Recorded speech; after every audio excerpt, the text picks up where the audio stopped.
کہ ہر یوم تشریق ایام تشریق میں ذبح ہے۔ اب یہ جو ایام ہیں یہ جمع ہے، عربی میں جمع کتنے کے لیے استعمال ہوتی ہے؟ 3 کے لیے، کم از کم 3 کے لیے۔ تو یوم نحر کے بعد 3 دن ہوں گے تو ہی اللہ ایام معلومات کہہ رہا ہے، ایام معدودات کہہ رہا ہے، کیونکہ آج کے دن کو تو یوم النحر کہا جاتا ہے، اس کے بعد 3 ایام۔ مسند احمد میں پیارے حبیب علیہ السلام کا یہ فرمان موجود ہے کہ تشریق کے ایام میں قربانی کرنا درست ہے۔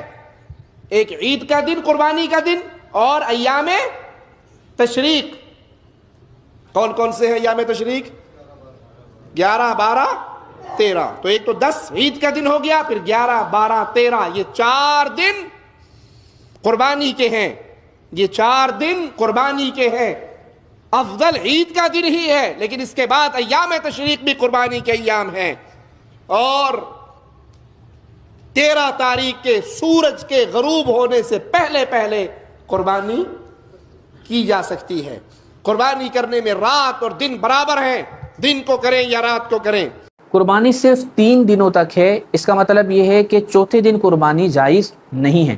غیر مقلدین یہ کہتے ہیں کہ قربانی کے ایام 4 ہیں، اور وہ دلیل دیتے ہیں یہ حدیث پاک کہ سرکار کریم علیہ السلام نے فرمایا ایام التشریق کلھا ذبح، کہ ایام تشریق تمام کے تمام یہ ذبح کے دن ہیں، یہ قربانی کے ایام ہیں۔ تو غیر مقلدین کہتے ہیں کہ دیکھیں ایام تشریق میں چوتھا دن بھی آتا ہے، یعنی 13 ذوالحجہ، یہ بھی ایام تشریق میں ہے، اور نبی صلی اللہ علیہ وسلم نے فرمایا کہ سارے کے سارے ایام تشریق یہ قربانی کے ایام ہیں، یہ ذبح کے ایام ہیں۔ پتہ چلا کہ چوتھے دن قربانی کرنا جائز ہے۔ تو اس پر پہلا ہمارا ان سے یہ سوال ہوتا ہے کہ یہ بتائیے کہ ایام تشریق میں کیا صرف 13 ذوالحجہ ہی آتی ہے یا پھر 9 ذوالحجہ بھی ہے؟ ایام تشریق کا آغاز تو 9 ذوالحجہ سے ہے، تو اگر آپ اس حدیث کو بنیاد بنائیں گے تو پھر 9 ذوالحجہ کو بھی قربانی کا جواز ماننا پڑے گا، اور 9 ذوالحجہ کو قربانی کرنا کسی کے نزدیک جائز نہیں ہے۔ دوسری بات کہ اس حدیث کو محدثین نے سخت ترین ضعیف قرار دیا۔ خود غیر مقلدین کے ایک بڑے امام علامہ ابن قیم جوزی، انہوں نے اپنی کتاب زاد المعاد کے اندر اس حدیث کو غیر معتبر قرار دیا ہے۔ کتاب زاد المعاد جلد نمبر 1 صفحہ نمبر 351۔ اس کے علاوہ غیر مقلدین کے ایک بہت بڑے محقق حافظ زبیر علی زئی، وہ بھی اس حدیث کے بارے میں کہتے ہیں کہ حدیث ضعیف ہے، بلکہ حافظ زبیر علی زئی نے یہاں تک کہا کہ ایام تشریق میں ذبح والی روایت اپنی تمام سندوں کے ساتھ ضعیف ہے۔ تو خود غیر مقلدین کے جو پیشوا ہیں وہ اس حدیث کو، بلکہ اس مضمون کی تمام روایات کو ضعیف قرار دیتے ہیں، اور وہ کہتے ہیں کہ لہٰذا اسے صحیح یا حسن قرار دینا غلط ہے۔ فتاوی علمیہ جلد نمبر 2 صفحہ، مکتبہ اسلامیہ سے چھپی ہوئی کتاب ہے، آپ اس کو سرچ کر سکتے ہیں۔ حافظ زبیر علی زئی نے اس حدیث کو، کہ جس کو غیر مقلدین دلیل بنا کر یہ کہتے ہیں کہ ایام التشریق کلھا ذبح، کہ تمام کے تمام ایام تشریق یہ قربانی کے دن ہیں، یعنی چوتھے دن قربانی کو جائز قرار دیتے ہیں، اس حدیث کو غیر مقلدین کے پیشوا خود ضعیف قرار دیتے ہیں۔ اسی طریقے سے ایک اور غیر مقلد عالم علامہ محمد فاروق صاحب، ان کی کتاب ہے قربانی اور عقیقے کے مسائل، اس میں انہوں نے اس حدیث کو ضعیف قرار دیا ہے۔ تو خلاصہ یہ ہوا کہ ایام التشریق کلھا ذبح، اس حدیث کو بنیاد بنا کر چوتھے دن قربانی کا جواز کسی بھی صورت میں ثابت نہیں ہوتا۔ اب سوال یہ ہے کہ قربانی کے ایام 3 ہیں، اس پر کیا دلائل ہیں؟ ذہن نشین رکھیے گا، سورہ حج کی آیت نمبر 28 میں اللہ تبارک و تعالی نے ارشاد فرمایا وَيَذْكُرُوا اسْمَ اللَّهِ فِي أَيَّامٍ مَّعْلُومَاتٍ عَلَىٰ مَا رَزَقَهُم مِّن بَهِیمَةِ الْأَنْعَامِ، اور وہ اللہ کا نام لیتے ہیں مخصوص دنوں میں ان مویشیوں پر جو ان کو عطا ہوئے۔ یہاں پر اللہ تبارک و تعالی نے جو ایام معلومات ذکر فرمایا ہے، فی ایام معلومات، اس سے مراد ہے مخصوص ایام، اور یہ مخصوص ایام قربانی کے دن ہیں۔ چنانچہ حضرت امام احمد بن علی ابو بکر جساس رحمۃ اللہ تعالی علیہ، یہ 370 ہجری میں ان کا وصال ہوا، بہت بڑے عالم دین تھے، احکام القرآن کے اندر ذکر کرتے ہیں کہ جب یہ ثابت ہو چکا کہ ایام معلومات سے مراد قربانی کے دن ہیں، جب یہ ثابت ہو چکا کہ ایام معلومات یعنی مخصوص دنوں سے مراد قربانی کے دن ہیں، تو آپ فرماتے ہیں کہ معلومات یہ جمع ہے، اور جمع کا اطلاق کم سے کم 3 پر ہوتا ہے۔ اردو کے اندر تو جمع کا اطلاق دو پر بھی ہو جاتا ہے، لیکن عربی جو جاننے والے ہیں، جو عربی گرامر پڑھ چکے ہیں، جو عربی پڑھاتے ہیں، ان کو معلوم ہے کہ عربی میں جمع کا اطلاق کم سے کم 3 پر ہوتا ہے۔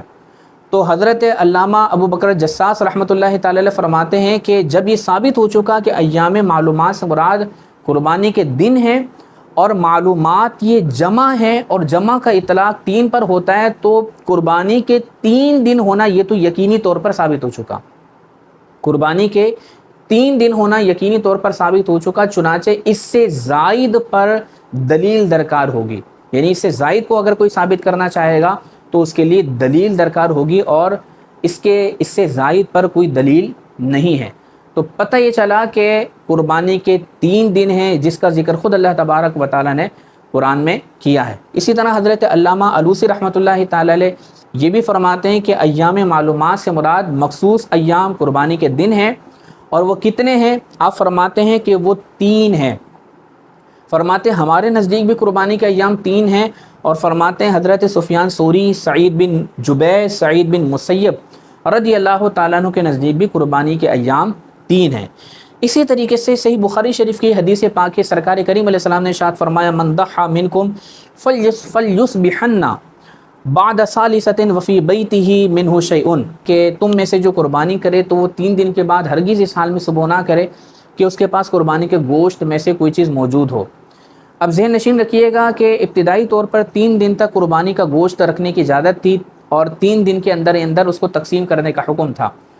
3 دن سے زیادہ قربانی کا گوشت اسٹور کرنے کی اجازت نہیں تھی۔ اب اس سے ثابت ہوا کہ قربانی کے ایام 3 ہیں، اس لیے کہ اگر چوتھے دن قربانی ہوتی تو سرکار کریم علیہ السلام 3 دن کا ذکر نہ فرماتے، بلکہ آپ فرماتے کہ 4 دن تک قربانی کا گوشت رکھ سکتے ہو، 4 دن کے اندر آپ اس کو سارا کا سارا تقسیم کر دو، اور 5ویں دن اس حال میں صبح مت کرنا کہ تمہارے پاس قربانی کا گوشت موجود ہو۔